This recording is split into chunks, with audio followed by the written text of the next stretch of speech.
It's no secret that Manchester United really struggle with midfield options. Bruno Fernandes, who's been a vital asset for us over the last few seasons, is really struggling with this double pivot. Kobe can't seem to get in the start 11 because of Bruno Fernandes. It's been confirmed that Casemiro is also going to be leaving the club at the end of the season, and Agate is also struggling to adapt to the Premier League. So I thought I'd scout 3 key players that I think will be perfect for Manchester United. Dan here from Red Devils TV, and welcome back to the channel. Now, like I said in the intro, this is going to be a scout report, basically. I've not done one of these in ages on my channel, so please bear with me if I do get a bit of things wrong. I've wrote a bit of a script here that I might go off script, I might waffle like I always do, but anyway, we're going to talk about 3 upcoming players that I think will be perfect for Manchester United. But make sure you leave a like on the video, subscribe if you are new, and comment down below 3 midfield options or even 1 midfield option that you think will be really good for Manchester United. And the category that I've gone for, I know Ineos like to target the young upcoming potential range, but I've gone for the sort of delit factor where you're signing players who are in between 24 and 26 years old who are ready to make that big step. But I've also included 1 really youthful upcoming centre mid that I generally think that Manchester United could really profit from, and he's also been linked to United in the past. So starting off with the first midfielder, and that is Ajax's midfielder Kenneth Taylor. So what do we know about Taylor is that he's a highly versatile midfielder who has been nurtured and developed through the famous Ajax academy system. 24 years of age, he's standing at 5'11". He has gradually established himself as a key presence in Ajax's first team, despite the club undergoing a difficult transition period in recent years. Taylor's also a naturally left-footed midfielder with the intelligence to dictate play in tight spaces. His comfort in possession allows him to operate under pressure, while his ability to carry out the ball through midfield makes him a progressive force in transition, one that's really important for Manchester United. One of his greatest strengths is adaptability. He can perform across all 3 central roles as a defensive midfielder, which is known as number 6, a central midfielder, which is known as number 8, or more advanced attacking numbers in an advanced 10. This technical flexibility makes him a manager's dream, capable of adjusting into different systems without sacrificing consistency or quality. Now, the reason why I really like the sound of Taylor is that because of that exact reason that I've just talked about with his versatility. Now, Taylor for me is a manager's dream, like I've put in that script that I've just read out. That even if Ruben Amorim is to get sacked, signing a player like Taylor, whether you're playing with a manager like Ruben Amorim as a midfield 2, or a manager who likes to play, for example, a 4-3-3 or 4-2-3-1, where you've got 3 midfielders available, Taylor can slot into every single one of them positions, and this is where I feel like United really lack them options in our current squad. Mason Mount's at fault for this. Bruno Fernandes is. I mean, as much as Bruno Fernandes is a great player, playing as that 10, he's really struggling in that midfield pivot alongside the likes of Agate and Casemiro at this moment in time. And players like Mainu as well. I really like Mainu. I think he's a great upcoming talent, but at the same time with Mainu, I feel like he is really struggling at the moment to get game time. That's been evidently proven, almost being a bench warmer for Manchester United at this moment in time. But on the ball, Taylor demonstrates composure beyond his years. He has the vision to recycle possession effectively, the awareness to break lines with intelligent passing, and the confidence to drive forward when opportunities arise. His defensive work rate and positional understanding also ensures he contributes off the ball, maintaining balance in the midfield, and is currently valued at 29 million euros. He represents both a realistic and strategic investment for the club, looking to strengthen its midfield depth.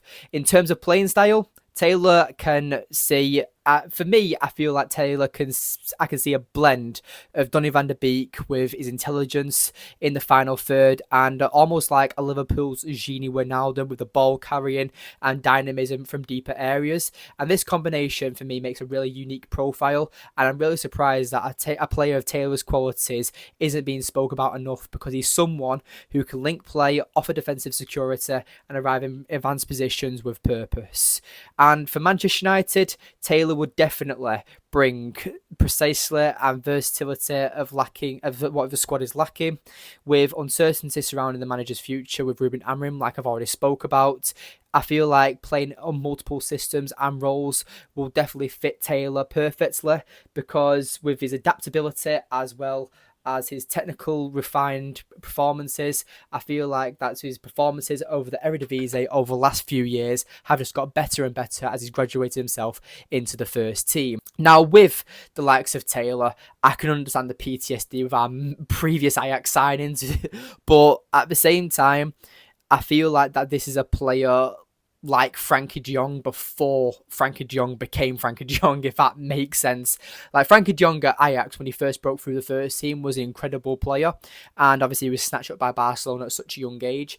And I feel like with Taylor, because Ajax have struggled quite a bit since Erik ten Hag, funny enough, left the club, I feel like Taylor's sort of lost the pecking order a little bit, and the hypeness around him has sort of disappeared. And I generally think that United should sign him because, as well, he's left-footed, which, to my knowledge, United don't actually have a preferred left-footed midfielder who can play in that midfield pivot at the moment, which probably could actually suggest why United are struggling so much under Ruben Amorim at the moment with the lack of balance in our midfield. Next up is Javi Guera, a young Spanish midfielder who's come through at Valencia. He's only 21 years old, but already he's showing maturity way beyond his years in La Liga. Standing at around 6 foot, he's a right-footed player who mixes technical quality with real athleticism. Guerrera's strengths is his energy in ball winning ability, but don't think that he's just a destroyer. He's confident in possession, he has good passing range, and he's got a good engine to cover ground all game long, which is definitely something that United have lacked at the moment, because for me personally, United really struggle in the midfield at the moment, and this is why I've scouted these 3 players. Each and every one of them have their own values. Each and every one of them have their own traits that United are currently missing. And each one of these players you could replace with a current Manchester United player, and they would definitely make us 10 times better in my personal opinion. But more about Guerrera. He can play as a holding midfielder or as a box-to-box, and he loves to step up with tackles before driving forward into space. Right now, he has a market value of around 25 million euros, and for me, that's incredible value for a player of his profile. If you watch him, you'll see shades of Rodri in defensive awareness mixed with the dynamism of someone like a Federico Valverde. I mean, Federico Valverde is, for me, one of the best midfielders in world football. I really don't understand why he doesn't get enough love. I mean, if United had the opportunity to sign someone like Federico Valverde, I would start a petition. I would start a GoFundMe page, because I'd be on my knees, for Federico Valverde. He's one of my favourite current players in world football. I think he's better than Bellingham. I think he's better than Pedri. I think he's better than Vitinha. I mean, all these world-class midfielders that you see at the moment, a player of Federico Valverde's position, I would snatch him up in a heartbeat. And at Manchester United, Guerrera would be exactly what the midfield lacks: energy, bite, and the ability to cover multiple roles, like I mentioned with Taylor. With United needing legs in midfield and more balance around players like Casemiro and Bruno, like I've already mentioned, Guerrera could be a brilliant long-term solution, which is definitely what the club are looking for. So I know he's been linked with United in the past. He was linked with us last summer, I believe, or maybe in around January time. And he definitely is a player that's exciting and coming through the ranks, and a lot of teams in Europe are scouting him. And hopefully United haven't missed a trick, and I don't think for around 25 to 30 million euros is too much of an ask, especially with a midfield player of his qualities, because he's got the potential. He's developed really well by staying in Spain. And even if we did sort of like the Chelsea approach, where we buy him and like this season, before January or after January, and keep him at Valencia for the rest of the season, I know fans may not exactly want to see that and want him to become an immediate success and come straight into the team, but sometimes you've just got to let players nurture, and I feel that's where, when United have invested so much in young players in recent years, that's probably why they've not succeeded so well, because they're not getting the game time. I generally feel like if you look at international youth level, right, England have one of the best international youth squads. And what happens is that when they get to senior level, why is it that you see the Argentinians, the Germans, the Dutch, the Portuguese, why are all them all of a sudden better at senior level than the English players that were better than them at youth level? Experience. And You don't get that in England. You really don't, unless you're going to ship them off to championship clubs, which isn't as high quality as La Liga, Bundesliga, the French league, the Portuguese league as well. Despite us laughing about it and saying that a lot of them are farmers' leagues, experience is what these players are crying out for. And this is where I feel like United personally have gone really, really wrong with players like Antony, like Sancho. You've bought them for big money because of the potential and hype. But at the same time, they're not ready. And I feel like this is where United, as much as I like the youth structure that we're going for, signing players like Saku Kone, Diego Leon as well, and Chido Obi Martin and Aiden Heaven as well for really, really cheap players for peanuts. At the same time, you've got to let them nurture. You can't let them have been rotted on the bench.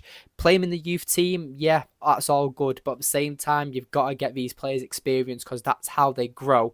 And that's how you avoid spending massive money on teams like Dortmund and Benfica when they overcharge you for their upcoming talents, because they're just giving these players and these kids so many chances to develop and nurture, and then they'll go for big money.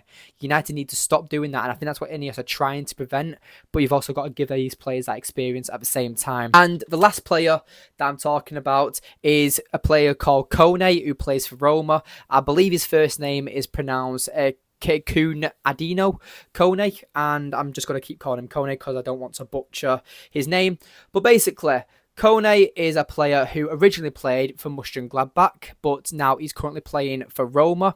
He stands around 6 foot tall, and Kone has already built a very decent reputation as one of the most exciting midfielders to come from the Bundesliga and now in the Serie A. He's strong, he's athletic, he loves to drive the ball. I would say he reminds me a bit of a Paul Pogba type player, not obviously as good with his passing because Paul Pogba was a machine in his prime. But for me, Kone is one of the best box-to-box midfielders. Defensively, he's aggressive in the tackle, he covers space really well and makes life difficult for all opponents. Offensively, he's progressive, he breaks the line with his dribbling, he has the strength to shrug off players, and he's improving on his decision-making in the final third. And right now, he's valued at around 30 million euros. He offers that modern midfield profile that's becoming harder to find.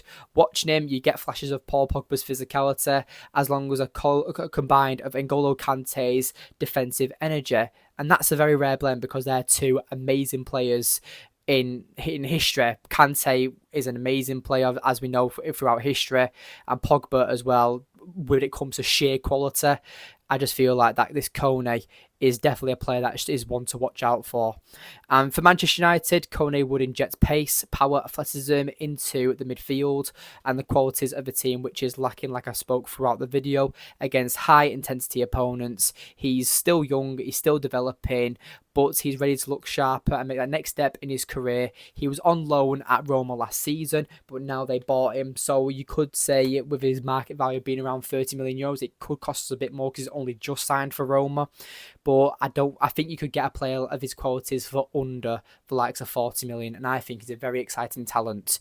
But let me know in the comments down below on what you think of those players. I understand it's been a bit of a different video, and I apologise if I haven't given you all the information that these players like. I'm not really going to dig up their stats because it's got nothing to do with the Premier League.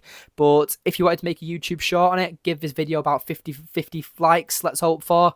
And if we get that 50 likes, I'll release an individual video on each player going through all their stats and strengths and heat maps if you really want to see more on a video like this. And even if you don't want to see it, comment down below the next position you want me to see United look at and another scout report, whether that's goalkeepers, defenders, another midfield targets or forwards as well.